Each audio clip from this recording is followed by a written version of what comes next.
Presiden ganti gimana? Kalau nanti presiden ganti masih mau Tetap iya dong.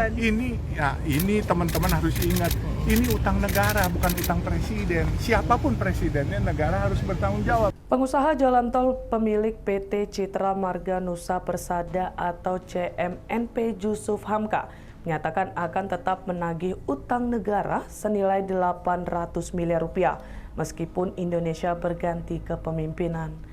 Seperti diketahui, tahun depan gelaran pemilu dilakukan dan akan ada pergantian presiden. Bila utang 800 miliar rupiah belum juga cair saat pemilu selesai, Jusuf Hamka menyatakan akan tetap menagihnya ke pemerintah. Dia pun meminta belas kasihan pemerintahan agar segera membayar utangnya berikut dengan bunganya yang kini diprediksi sudah mencapai 800 miliar rupiah. Jusuf Hamka menyinggung nama Menteri Keuangan Sri Mulyani Indrawati, Menko Polhukam Mahfud MD, hingga Presiden Joko Widodo. Dia juga menyatakan pihaknya tidak akan terima bila pemerintah hanya akan membayar 179 miliar rupiah.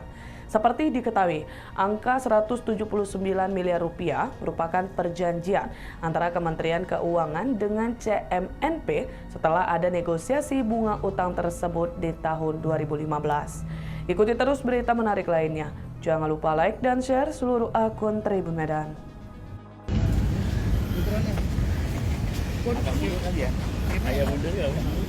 Gak lama-lama ya. Iya. Bagi spesial bagi foto.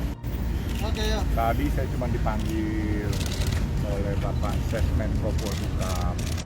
Permasalahan yang paling jelas apa dan saya jelaskan itu saja. Jadi lebih lengkapnya nanti Insya Allah saya akan dipanggil Pak Mahfud, apakah hari ini, apakah besok, nanti saya juga nggak tahu. Ya nanti dengar dari Pak Mahfud. Dan menurut saya, ya kata-kata saya terakhir, Indonesia tercinta memerlukan pemimpin-pemimpin yang seperti Pak Mahfud MD. Ya, orang yang satria menurut saya. Bila negara salah, beliau berani mengatakan salah. Bila negara benar, beliau pun juga berani berswasta. Ya, buat saya, ya insya Allah semuanya selesai dengan baik. Saya rakyat biasa, saya rakyat kecil, dan saya cuma minta keadilan. Mudah-mudahan saya percaya negeri tercinta kita ini masih punya rasa keadilan buat warga negaranya. Kalau negara tidak bisa taat hukum, bagaimana dengan warga negaranya yang dipaksa untuk taat hukum? Itu aja, dan saya pikir Pak Jokowi orang baik, orang amanah, Pak Mahfud pun juga orang baik, orang amanah, dan kesatria. Bu Menteri juga orang baik, orang amanah. Kalau soal bawahannya Bu Menteri, ya walau-walau. Tadi Pak Susmenko tanya angka utangnya nggak Pak? Oh, semua saya jelaskan. Saya jelaskan. Lo jangan foto gue manggil-manggil, bayar lo. Pak, untuk update-nya soal Duitnya gue cuciin 359 triliun. Pak, berarti tadi bukan meminta tolong memo atau surat ke Kemenko Polhukam? Betul, cepat banget Pak pertemuannya. Ya cepat karena elementary pendahuluan. Berarti bukan soal minta tolong memo atau surat gitu ya, Pak? Oh enggak. Beliau ingin menanyakan permasalahan dan insya Allah apakah hari ini atau besok saya akan dipanggil langsung Pak Mahfud. Nanti tanya Pak Mahfud yang jelas. Pak, soal update yang itu utang yang katanya Bapak yang berutang itu gimana Pak? Kayaknya lu orang udah pada dapat berita acara kesepakatannya, jangan belaga lagi. Udah lu baca di situ aja. Pak, katanya 700 M Pak utangnya Pak CMNP ke negara Pak. Nah makanya kan saya bilang kalau 700 M gua kasih 100 kali 70 triliun bos. Kalau terbukti. Bagi iya dong. Harus terbukti. Kalau nggak terbukti bayar saya 1 perak aja cukup kan. Saya kan nggak cari duit. Mungkin bukti-bukti kan Bapak apa namanya kekeh gitu Pak, pendiriannya kuat kalau Bapak perusahaan Bapak nggak berutang gitu Bapak punya proof-proofnya segala macamnya Pak. Proof dong. Kalau sini Pak. Saya pernah masuk daftar obligor macet nggak?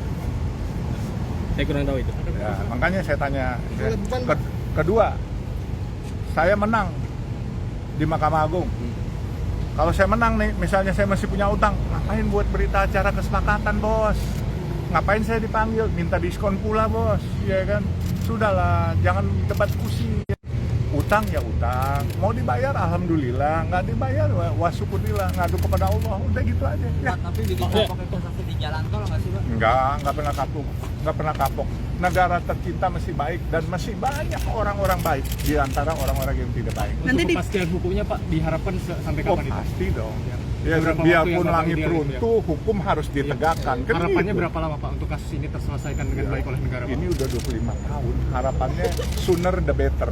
Ya kan, kalau nanti ternyata lama juga, ya sudah lah. Apa boleh buat? Kita kan nggak berani melawan negara, mana berani kita. Jadi Kalau upaya hukum misalnya lanjutannya 2024, Pak, kalau status Lu jangan bawa 2024 lu apaan lu? Presiden kalau presiden kasusnya jalan ganti di gitu tempat, Pak. upaya hukum lanjutannya akan seperti apa Pak? Udah nggak ada, upaya hukum lanjutan kan sudah selesai.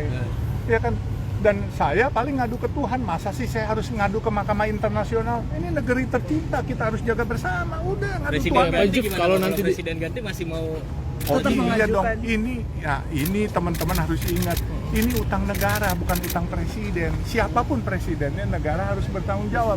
Misalnya ada satu orang PT Angin Ribut gitu, dirutnya saya udah ganti, Angin Ribut yang utang, dirut yang baru pun juga harus wajib bayar gitu loh. Jangan nanti berpikir, oh dulu presidennya lain, ini utang negara bukan utang presiden pribadi.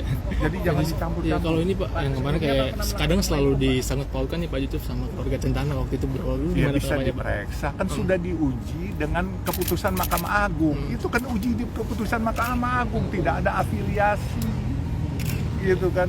Ya, Nggak ada afiliasi sama keluarga Centana ya? tidak ada. Bu Menteri, ya saya cuma mohon belas kasihan Bu Menteri. Pak Jokowi itu sudah kooperatif, Pak Menko Polhukam sudah kooperatif. Mbak Bu Menteri, saya minta tolong, saya cuma rakyat, ya kan, kalau memang dibenarkan itu hak saya, mau dikembalikan, kalau enggak ya udahlah, saya ngadu kepada Allah aja. Ya. Pak, kalau nggak dibayar 800 M tapi 179 179 saya nggak mau, kita hitung sesuai keputusan Mahkamah Agung. berapa tuh Pak? 800 M 2% per bulan. Kalau warga negara tidak bayar pajak didenda 2%, bahkan kadang-kala diborgol. Nah, kalau negara ya kita cuma bisa berharap, bayarlah. Kalau enggak kan siapa yang berani borgol? Berarti saat ini 800 M ya Pak ya? Kurang lebih, nanti di rekalkulasi. Sebenarnya sesuai angka hitungan nanti faktualnya bisa 600 M, bisa karena waktu mau perdamaian itu kalau nggak salah angkanya sudah 400 M, 389 sesuai berita acara. Nanti dipanggil lagi nggak Pak di kantornya Pak Mahfud? Pak Mahfud panggil lagi nggak setelah ini? Jadi kapan Pak dipanggil Pak Mahfud? Minggu ini ya Pak? Dari belum Pak. Apa nih Pak? Sore? Sore Pak dipanggil lagi Pak. Jam 4 sore dipanggil Pak. Pak, foto dulu Pak, agak maju dulu Pak. Tapi mau Pak yang wawancara sama Bloomberg eksklusif. Jam 4 sore ya Pak? Pak Yusuf tangannya dilambaikan. Ah, lagi. Bener. Jam 4 nanti Pak. Di mana Pak? Cepat. Di mana Pak? Sini, di sini jam 4 Pak ya. Sama Pak Mahfud. Sama Pak Mahfud. Sama Pak Mahfud. Kartu nama Kita doain aja ya. Oke. Mau nanti balik lagi Pak ya? Iya. Saya ikut Pak. Makanya Oh enggak ya? jangan ditulis dulu kalau mau berita. Makanya kita stok foto dulu nih Pak. Stok Iya foto Pak. dulu Pak. Mantap Pak. Makasih, terima kasih. Hari ini jam 4 sore Pak? Yusuf Hamka tidak pernah fitnah orang. Insya Allah saya tetap amanah ya. Kalau orang-orang yang fitnah biar aja yang. Pak sekali lihat sini Pak. Pak dadah Pak. Belakang Pak. Belakang Pak. Cerdas bos, cerdas. Ini anak SD bos, anak nggak sekolah nih, saya cuma SMA, tapi cerdas bos dan amanah ya. Mantap Pak. Nanti diundang sama Bloomberg. Hari ini jam 4 sore Pak? Kabar ya Pak. Jam 4 sore. Oke. Ayo Pak. Makasih Pak. Makasih. Waalaikumsalam.